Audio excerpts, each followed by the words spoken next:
Hello everyone, and welcome back to Inside ArtScroll, where the books you read and the people who write them come to life.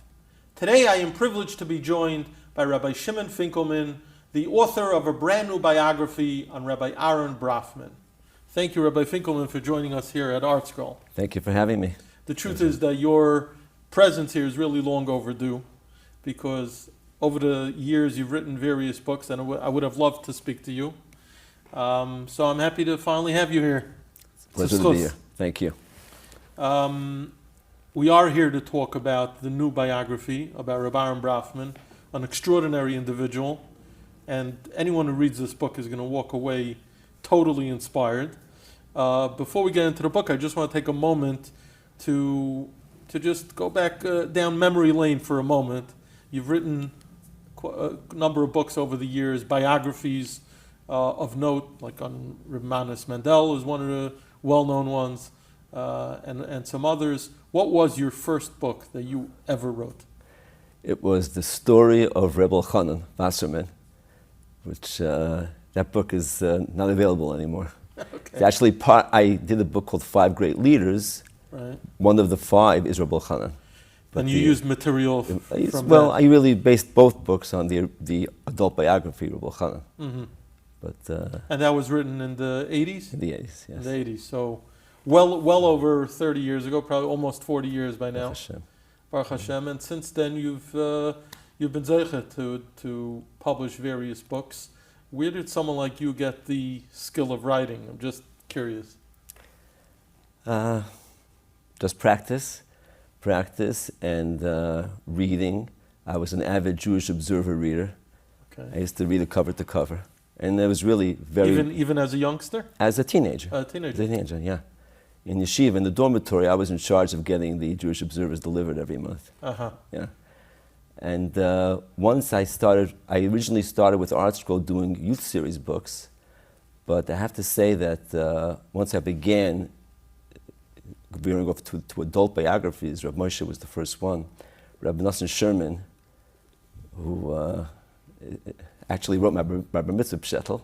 Mm-hmm. He was tremendously helpful, not just directly in guiding me, but when he edited the Rav Moshe book, I kept the galleys and to read through his corrections. Wow. And I learned a lot. Wow. Yeah. Listen, no one better to learn from than Reb Nosson. That's right. That's right. for sure. We all learn so much out of Yom Hazeh from having Rabbi Sherman here and consulting with him. Absolutely. And like you said, his corrections is so much to learn from. Yes. I'm speaking for myself as well.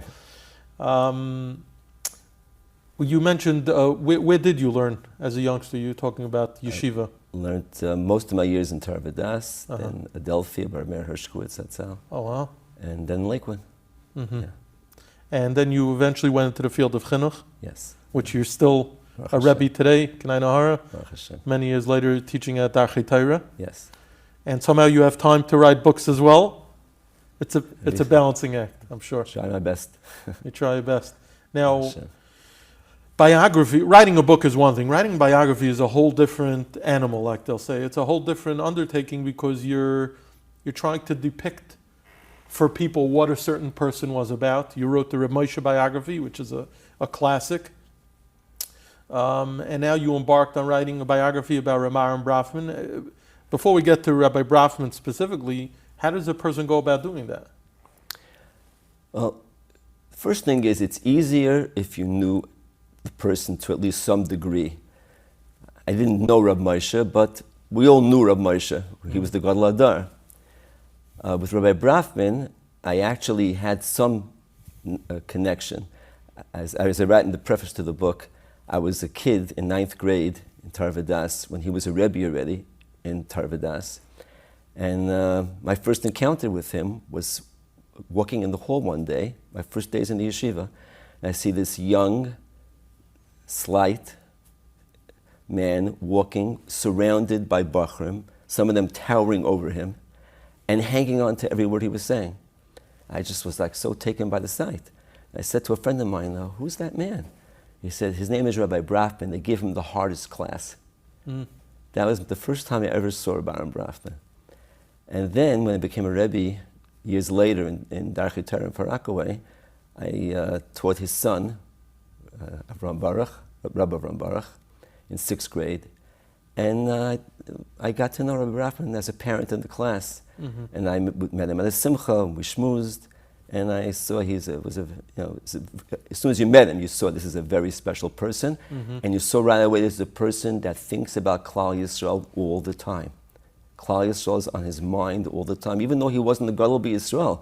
He wasn't someone that people are coming to ask eitzes about Klal Yisrael, making decisions about Klal Yisrael, but his noisei ba'al was so unusual that in conversation, he was just talking about the situation in Eretz Yisrael.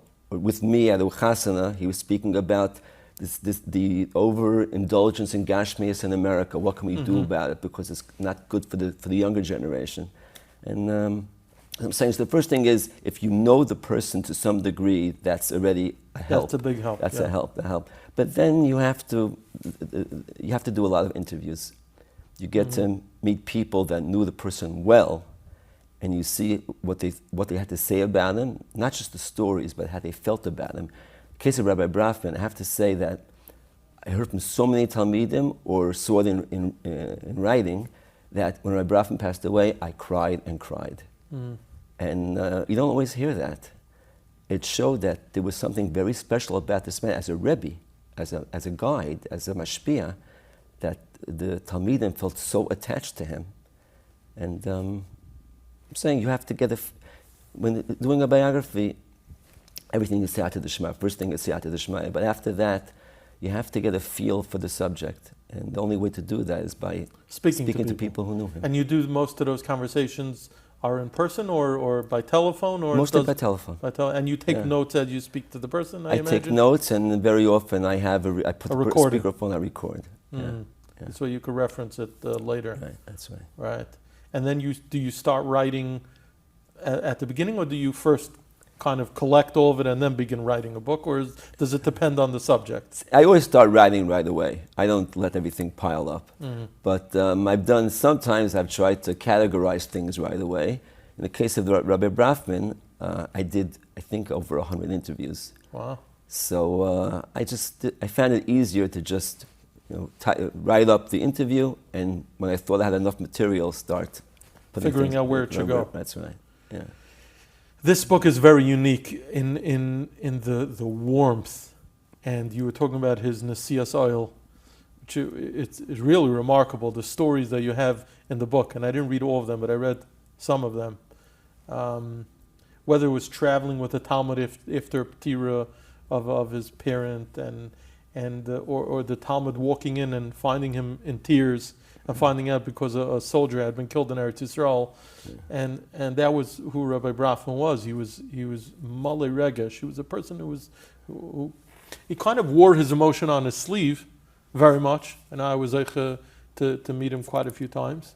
If I may interrupt for a moment, it's important to point out, and it's mentioned in the book. When we're talking about him, you'd think he would walk around worried all day. Right. He was a happy person. He was a positive, upbeat person, and he was able to balance that with his nesiya. So I think that was the godless. Yes, that he was a very happy person, but he was able to internalize what other people were going through. Right. That's right. Sometimes people who are very exalted, it's hard to try to emulate characteristics because they're just beyond our comprehension. So much, I think, Rabbi Brafman personified, and you could tell me if you agree, and what I'm taking from this book are things that really all of us simple people could really learn from, about caring about other people, about noticing things that maybe other people don't notice, that type of thing. Especially as a menahel, he was in a position to really take these talmidim's concerns and feelings to heart. Yes, and the fact that, as you say, he noted things that other people didn't know, it wasn't only with talmidim, he was with everybody.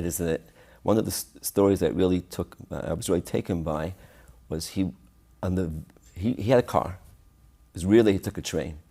One day he took the LIRR to Manhattan. He had a speaking engagement, and in the train he hears a young frum lady on the phone crying because of her personal situation. Now, another person would have he didn't know the lady, but when she hung up the phone, he went over to her, gave him a paper with his phone number, and said, I might be able to help you. If you want to call, here's my number. And she called, and he helped her. He helped her. Later, one of Rabbi Brafman's grandchildren met the girl's mother, and the mother, I believe, started crying and said, your grandfather saved my daughter. She saved her. So he noted everything. He also had a tremendous pichus, a tremendous insight into human nature, and it helped him so much in being able to mold each talmid in his specific way. The very first story in the book, if I can give it away, sure. is... there's enough to read in the book. There was a bacher who was having a tough time. He was a 10th grader. He was not doing well. Rabbi Brafman would find him here and there and send him back to class. And one day the boy decided, I'm going to not go to class today. I'm going to play in the gym, but the gym is locked. So the night before, when the gym was officially open, he put something by the door so that it didn't shut all the way. The next morning, he came into the gym during learning time. He didn't turn on the lights, no one should see him, and began to play basketball. The door opens up, and there's Rabbi Brafman. And he said, he's told over the story, he said, I'm going to get it now, and I deserve it. And Rabbi Brafman looked at him and said, by that time it was already recess time. By the time he called him, it was already recess time. He said, something? It's a shame you're in the gym. It's a nice day outside. The boys are having a snowball fight. Why don't you go join them? As Rabbi Brafman understood that this boy was in not a good place, and he didn't need the mussar shmooze right now. He knew what he did was wrong. And it turned the boy around. And the boy was matzliach in the end. Wow. So, any other stories that come to mind? There are some remarkable stories. So many remarkable stories. I'll mention as you try to think what struck me, and I'll share something with our viewers when we were having internal discussions here at ArtScroll about the book. So how it is, there are always conversations, what to call the book, what to subtitle the book. Yes. You've been down this road so many times. And then we're fortunate to have Rebbe Crone, who designs gorgeous covers and so on and so forth. One of the options for the subtitle of the book had the word menahel in it. A caring menahel, a loving menahel, I don't remember exactly what it was. And someone noted that the word menahel doesn't always have a positive connotation, because a menahel is someone who is, enforcing the law, so to speak. It's so interesting that Rabbi Brafman, there was a dichotomy there, because he was a menahel, Yeshiva of Far Rockaway, one of the outstanding Meisters HaTorah in the Far Rockaway 5 towns area, and much of that thanks to Rabbi Brafman. So he had to enforce the law, so to speak, but at the same time he had the most caring, sensitive personality. You don't always find that going hand in hand. Right, and he could be tough. When he needed to, he could be tough, but the boys, and this was told to me by so many talmidim who started off not doing well. Other shivas maybe wouldn't have taken them, but they said that they knew he loved them. So even when he was disciplining them, they knew it came from a place of love. One story that just came to mind was where a boy did something really awful. I don't know what he did, but he was actually expelled, which was very rare. And by the way, Rabbi Brafman never expelled a talmid. Rarely did he expel a talmid, but if he ever did, he always found the boy another yeshiva. Never put him in the street. Never, ever would do that. Right, this time they felt the boy has to be expelled. So they called a meeting of the Hanhala and the parents. Parents came down, and Rabbi Brafman explained the situation. The parents said, there's nothing for us to say. You explained what he did, and we have to say you're right. There's nothing for us to do. Rabbi Brafman says, okay, and I need every right to leave the office. I need to be alone for a couple of minutes. I'll resume the meeting right away. No one knows what is going on. They left the office. About 5 minutes later, they called him back, and he said, there's been a change. We decided the boy's staying. He's staying in the yeshiva. Later, of course, the parents left. What happened? He said, his parents are not advocating for him. A boy needs an advocate. If his parents will not be the advocate, we have to be the advocate. We're not sending him away. Wow. And Rabbi Brafman took him under his wings, and the boy turned out fine. He was matzliach with him. Wow, unbelievable. Yeah, so he was really he really an unbelievable mechanech, yeah. and in a certain way you could say that he was what do you say, a man before his times in terms of time. He was ahead of his time in terms of his chinuch intuition. Yes. You know, a lot of the things that we hear today, which is credit to the evolving chinuch system and the outstanding rabbeim and teachers who staff our schools today, who really superhuman efforts to understand children and to apply the boundless love and care for the children. That so much of that's in vogue today, Rabbi Brafman had 5 decades ago. That's right. In the 1970s. 1970s when he started. Right. That was really pre the contemporary chinuch scene, and you know, talk about that for a second, because you yourself, you're a mechanech, and here you're writing about him and you're hearing these stories about him, many of which took place early in his career as he was evolving as a mechanech on his own, and he seemed to just really understand that the way to a child's heart is with that genuine care and concern. Yes, and also the insight he had to know exactly what he was telling. Rabbi Shua Kalish, who's a Chashav Rav and a great Talmid Chacham, was I think taught in the Yeshiva of Far Rockaway for about 40 years. Is also a cousin to Rabbi Brafman. He said that Rabbi Brafman did not come across as brilliant, but he was. He was a brilliant Talmid Chacham, and he was brilliant in his insight into people. He said he was always like a step ahead of everybody else in figuring out the Bachar.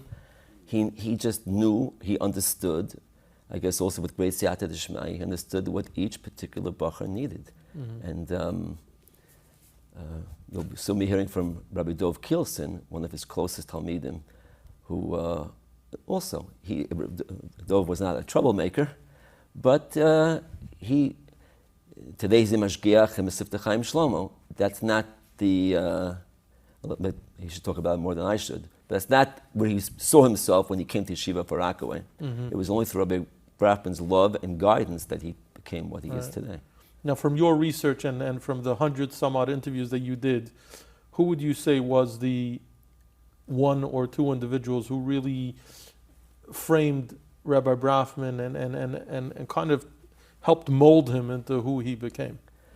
One was definitely his grandfather, his father's father, Rabbi Baruch Brafman, who didn't have, I don't believe he had any official position as a Rav, but he was a great Talmid Chacham. And Rabbi Brafman's father went off was drafted into the United States Army, I think before he was even born, and he didn't see his father for the first, I think, 2-3 years of his life. They lived by the grandparents. And he became very close to his grandfather, and his grandfather had a tremendous influence on him, very big influence on him. And in Torah V'das, his main rabbeim in Torah V'das were Rav Gedalia Shur, Rabbi Yaakov Kamenetsky, and Rav Aaron Brafman, Zichronim Livracha. Those were his 3 main rabbeim. The book talks about his relationship with all 3 of them. He was very close with them, and he learned a lot. Rabbi Yaakov used to go to Florida the last 10 years of his life, wintertime. And once Rabbi Brafman found out that day he was going to be at JFK on his way to Florida. JFK is a 15-minute drive from the yeshiva. So he went with all the Rabbeim to greet Rabbi Yaakov. And Rabbi Yaakov was in a wheelchair in the airport. He was in a wheelchair. When he saw Rabbi Brafman, he stood up for him. Wow. Yeah, they were very close. In fact, one of the cover collage pictures is at the Chasana. Rabbi Yaakov was at a Kedushin. Yes. By the wedding. Yes, so those 4 people, his grandfather and Rav Shur, Rav Yaakov, and Rav Pam were his... That's quite a lineup to learn from. Yes, that's right. And he was able to really gain so much. Right. If I can add, another great midah that Rabbi Brafman excelled in was emes. Everything had to be emes. How he dealt with a person had to be emes, and his dealings were emes. How the yeshiva ran had to be emes. How his day camp ran had to be emes. And Rav Pam and Rabbi Yaakov were both known that they were outstanding in midas ha'emes. In Rav Pam's own word to his children, by us, a word is a contract. And Rabbi Brafman had that chinuch from his rebbeim. I was amazed whenever I visited their Chesan, my uncle, the Honorable Jerry Feller, Zichronim Livracha, lived in Far Rockaway, a few doors down from Rabbi Brafman, on Mater Court. So I was zeicha a few times to be there in Far Rockaway, to be there for Shabbos, to be in the yeshiva. And as an outsider, so to speak, I was always so taken by the mutual respect between the Rosh Yeshiva, Rabbi Per, and Rabbi Brafman. They were one unit, and talmidim talk about it. They could talk about it much more personally, but I'm just speaking as an outsider, and I'm sure you came across this when you were writing the book, that unique relationship between Rosh Yeshiva and menahel. Yes, it was really unusual. It's mentioned in the book more than once because so many people spoke about it. One of the first people I interviewed was Rabbi Per, Shlita of the Rosh Yeshiva, and his love for Rabbi Brafman was very apparent in the interview. He thanked me at the end of it. He said, "Thank you for bringing him back to some degree by speaking about him." That's what he said to me. But Rabbi Per said it by the Levaya, and he told to me directly, I believe. He said that they worked together for almost 50 years. He said, "We disagreed, we never had an argument." Mm-hmm. So we disagreed. And the respect was incredible. They had tremendous respect and love for each other.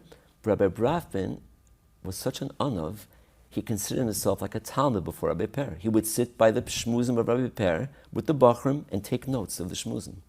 He viewed himself as a talmid of Rabbi Per, which is also shows some more of his godless. You mentioned earlier his concern for Klal Yisrael, and you also mentioned your reading of the Jewish Observer, which is interesting because the Jewish Observer was one of the mediums that Rabbi Brafman used to express that Ahavas Yisrael. He was a superb writer and a very talented speaker as well. He would speak by the convention, different places. But I was just recalling that I remember reading his articles, even as a youngster. Rabbi Brafman would, from time to time, write on different topics of the day, expressing really here's a busy menahel. I'm sure he had enough on his plate to keep himself occupied.